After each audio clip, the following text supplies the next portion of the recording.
Ilang pamilyang nakatira sa kalsada sa Quezon City ang sinagip sa ilalim ng programa ng Department of Social Welfare and Development. Ang mainit na balita hatid ni James Agustin. Maagang nagsagawa ng reach-out operation sa DSWD sa Nia Road sa Quezon City. Inabutan ng mga pamilyang naninirahan sa gilid ng kalsada. May mga nakatayo na makeshift tent sa bangketa. Hindi alintana ng mga pamilya ang panganib na maring maidulot nito sa kanila. Personal silang kinausap ni DSWD Secretary Rex Gatchalian at pinakiusapan na sumama sa social workers. Sinagip sila sa ilalim ng pag-abot program ng ahensya.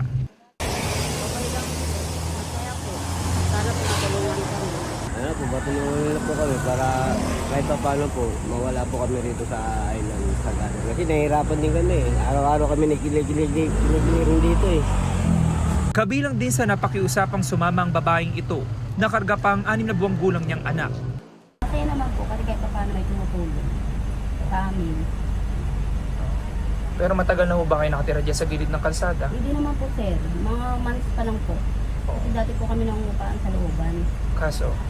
Medyo humihina po ang hanap buhay. Hindi na po kaya magbayad ng 2 months kada buwan, kuryente, tubig. Umabot sa 13 pamilya katumbas sa 26 na individual ang nasagi. Dagdag pa dyan ng 9 na individual ang iba ay natutulog sa kariton. Ito talaga yung napilitan ng tumira sa lansangan dahil walang hanap buhay, walang tahanan. So binibigyan natin sila ng panibagong buhay. Importante yan kasi we need to help those that need it the most. Delikado dahil una, kalsada to. Pag umulan, yung init, lahat yan kasama. Pero more than anything, yung dignidad ng tao. Ang mga nasagip na pamilya, dinala sa processing center ng DSWD sa Pasay. Doon sila papakainin, sasailalim sa check-up ng doktor at i-interviewin ng social worker. Kailangan masigurado natin na nasa maayos silang kalagayan physically. Sisiguraduhin natin na yung kanilang mga issue o yung mga concern nila na a-address natin. Iba-iba Yung isang pamilya gusto lang niya na makasundo niya ulit yung biyanan niya. Yung iba wala talagang titirahan.